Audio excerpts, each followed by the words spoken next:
Hey everybody, and welcome back to A Path to Contemplation. My name is Andrea Williamson, and I'm happy to be moving into today's material on vocation and calling. I want to jump right in today. This last week I was reflecting on this section and what we've experienced so far in terms of content in these videos, and although I feel really good about what we've shared together, the truth is there's so much more that we could explore and discuss and experience. So with that being said, I want to continue on, and I don't want to waste a second of our time together. So here's how today's video is going to go. I want to get us on a path of understanding vocation and calling. I also want to introduce you to a spiritual self-inventory tool that I believe you'll find to be an excellent companion for you on your journey. So I'm going to be using a couple of books throughout the video to help us dig deeper. And instead of providing the words on the screen as I have in the past for each excerpt, I want you to simply listen as I read a little excerpt on each topic. I will, however, display the cover of each book on the screen for your own reference. So let's go ahead and jump in.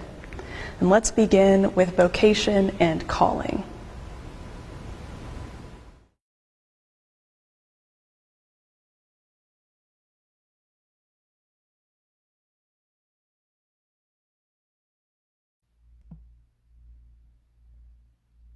Let your life speak. Listening for the voice of vocation. Chapter 1. I was in my early 30s when I began literally to wake up to questions about my vocation. By all appearances, things were going well, but the soul does not put much stock in appearances. Seeking a path more purposeful than accumulating wealth, holding power, winning at competition, or securing a career, I had started to understand that it is indeed possible to live a life other than one's own. Fearful that I was doing just that, but uncertain about the deeper, truer life I sensed hidden inside me. Uncertain whether it was real or trustworthy or within reach, I would snap awake in the middle of the night and stare for long hours at the ceiling. Then I ran across the old Quaker saying, "Let your life speak." I found those words encouraging, and I thought I understood what they meant. Let the highest truths and values guide you. Live up to those demanding standards in everything you do. Because I had heroes at that time who seemed to be doing exactly that. This exhortation had incarnate meaning for me. It meant living a life like that of Dr. Martin Luther King Jr. or Rosa Parks or Mahatma Gandhi or Dorothy Day, a life of high purpose. So I lined up the loftiest ideals I could find and set out to achieve them. The results were rarely admirable, often laughable, and sometimes grotesque. But always they were unreal. A distortion of my true self, as must be the case when one lives from the outside in, not the inside out. I had simply found a noble way to live a life that was not my own, a life spent imitating heroes instead of listening to my heart. Today, some 30 years later, let your life speak means something else to me. A meaning faithful both to the ambiguity of those words and to the complexity of my own experience. Before you tell your life what you intend to do with it, listen for what it intends to do with you. Before you tell your life what truths and values you've decided to live up to, let your life tell you what truths you embody, what values you represent. My youthful understanding of let your life speak led me to conjure up the highest values I could imagine, and then try to conform my life to them, whether they were mine or not. If that sounds like what we are supposed to do with values, it is because that is what we are too often taught. There's a simplistic brand of moralism among us that wants to reduce the ethical life to making a list, checking it twice, against the index of some best-selling book of virtues, perhaps, and then trying very hard to be not naughty, but nice. There may be moments in life when we are so unformed that we need to use values like an exoskeleton to keep us from collapsing. But something is very wrong if such moments recur often in adulthood. Trying to live someone else's life or to live by an abstract norm will invariably fail and may even do great damage.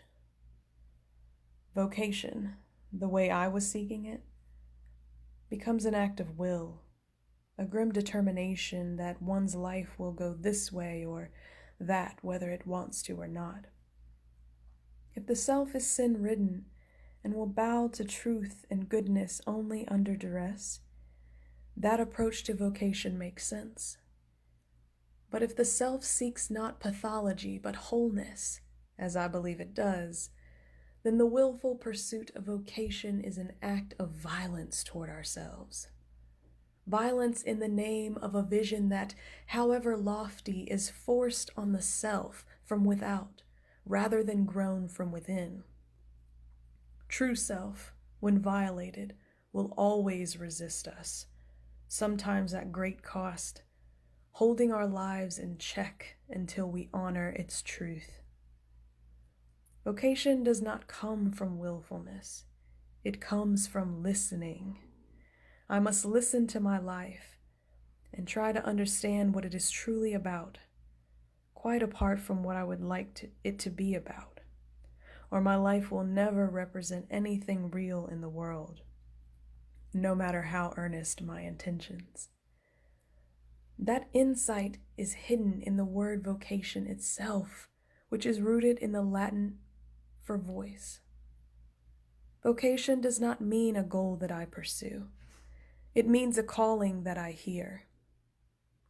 Before I can tell my life what I want to do with it, I must listen to my life telling me who I am. I must listen for the truths and values at the heart of my own identity, not the standards by which I must live, but the standards by which I cannot help but live if I am living my own life.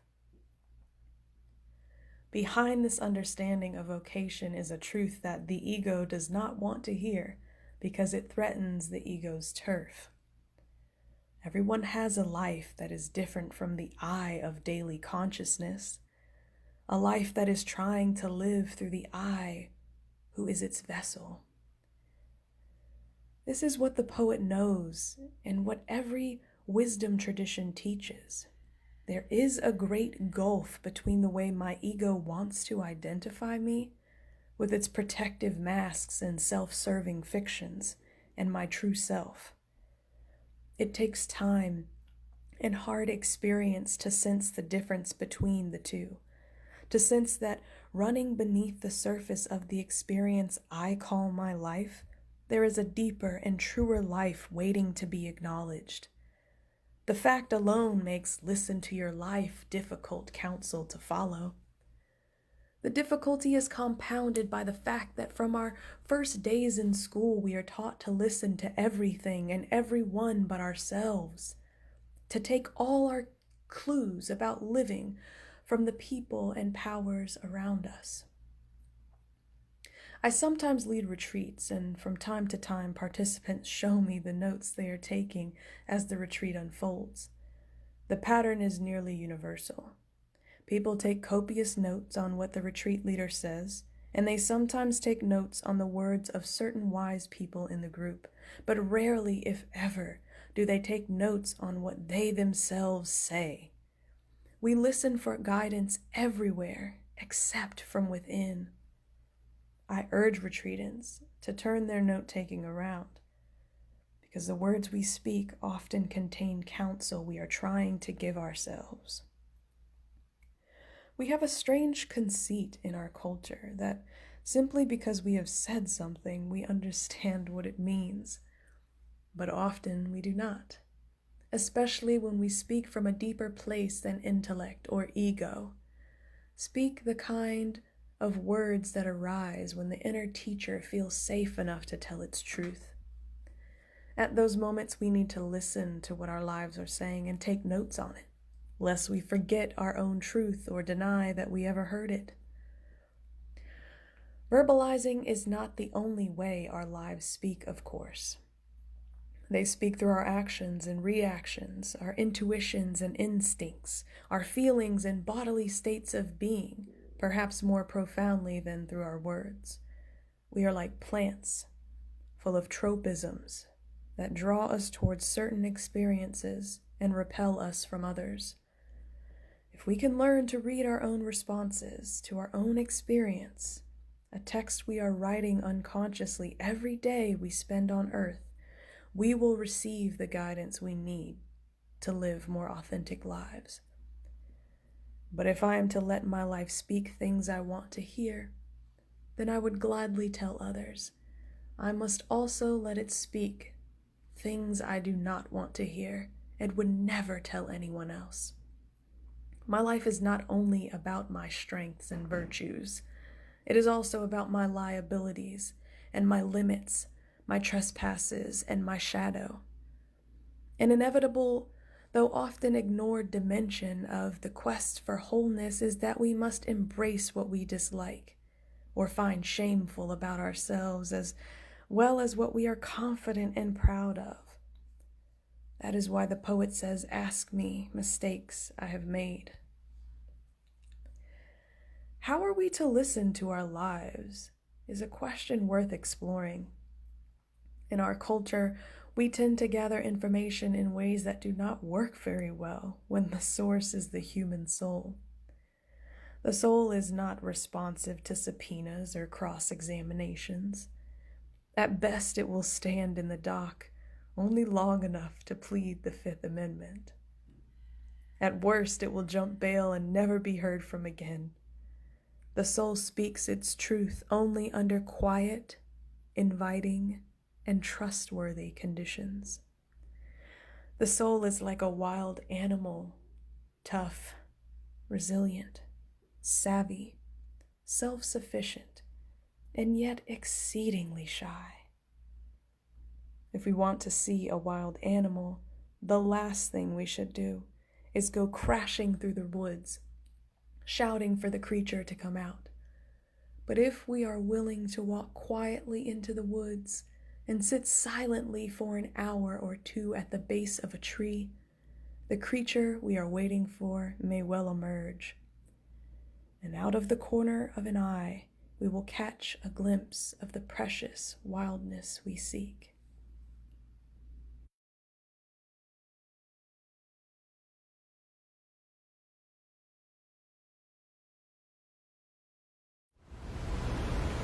Now I want to introduce you to the Enneagram.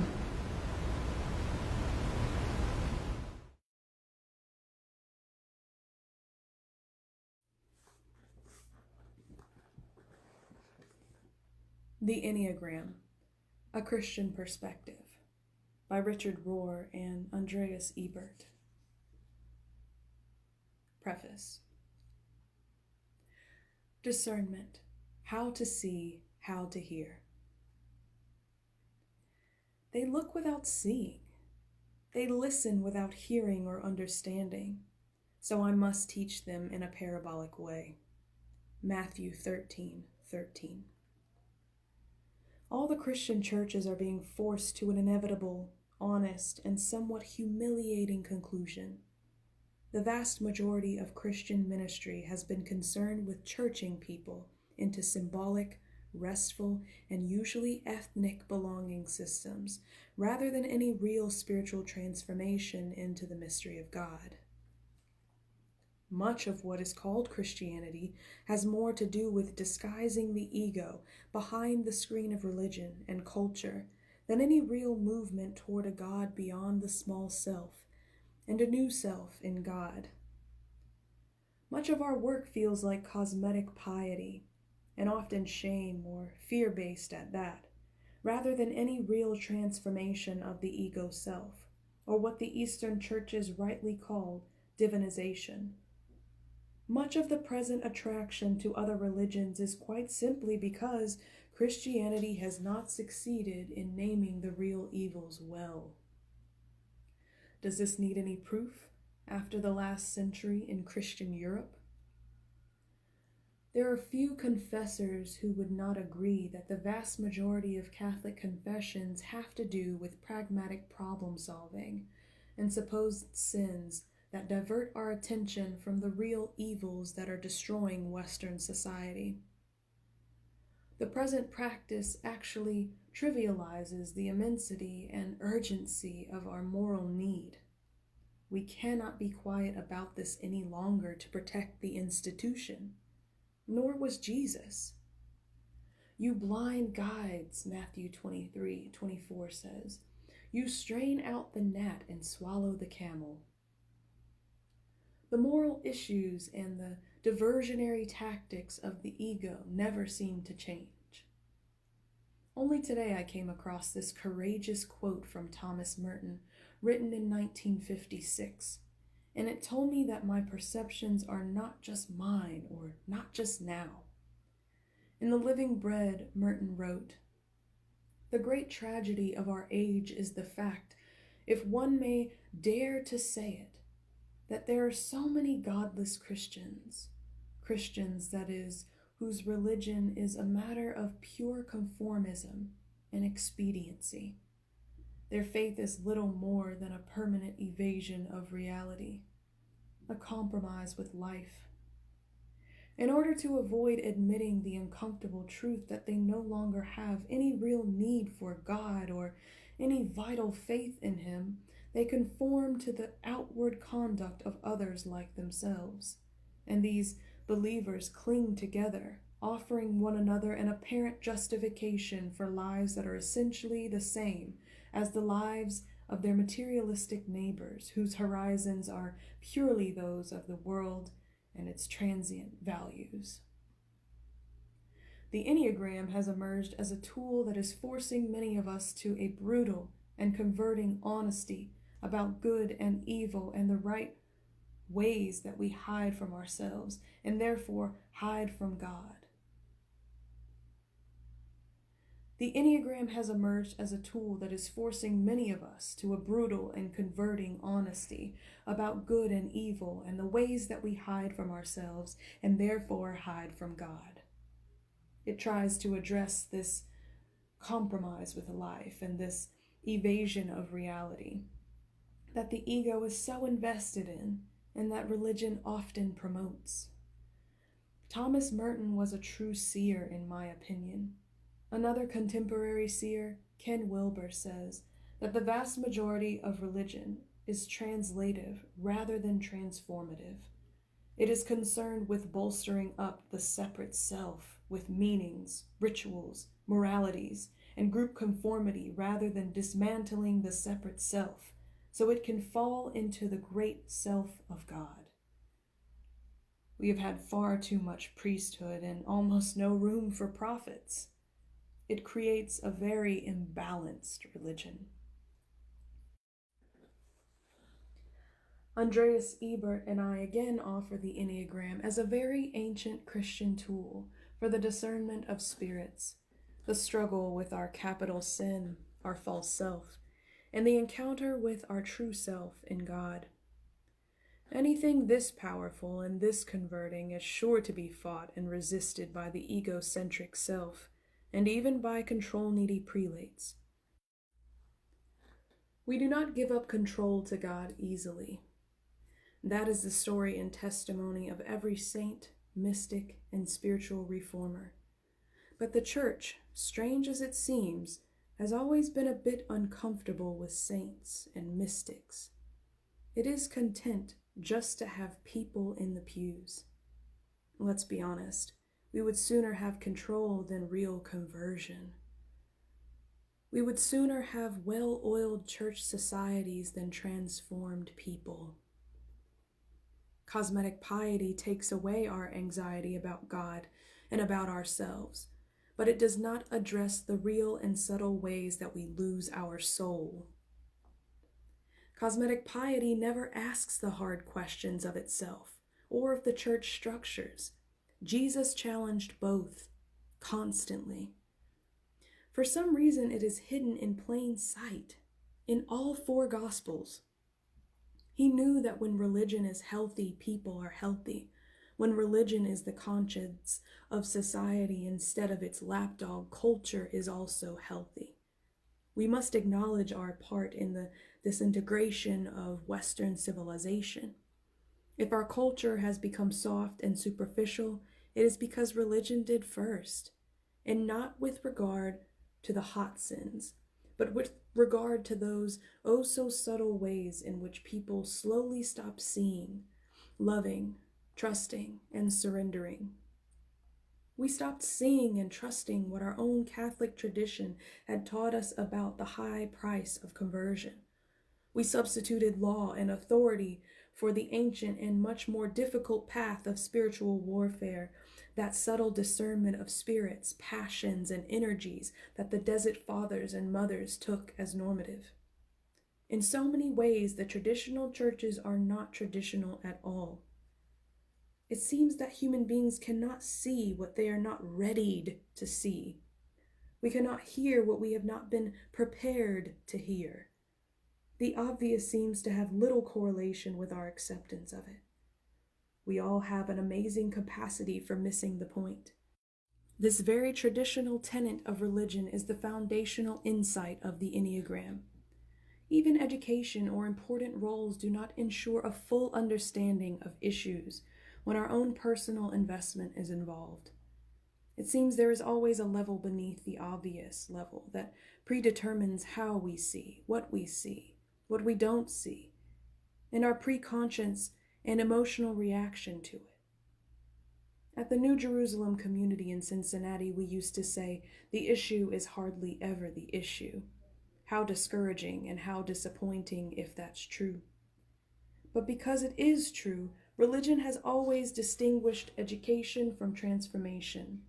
Being informed is different from being formed, and the first is a common substitute for the second. Even Supreme Court justices, bishops, and heads of state are often informed with facts but not formed anew. They often have correct data but not a new viewpoint or a new self. They are trapped inside the small self and daring to think they can speak for the great self. They read the situation correctly, but somehow it is all wrong and we know it. But we can't prove it, to ourselves or to them. This is the powerlessness of saints and geniuses. The Enneagram is much more demanding and much more dangerous than believing things. It is more about unbelieving, the disguise that we all are. Ernest Becker called it our vital lie. Merton calls it the false self. The Enneagram gets it right to the point and calls it our sin. I suspect Jesus was pointing to the same transformation in seeing and hearing when he said that it took parables to subvert our unconscious worldview, and thereby expose its illusions even to us.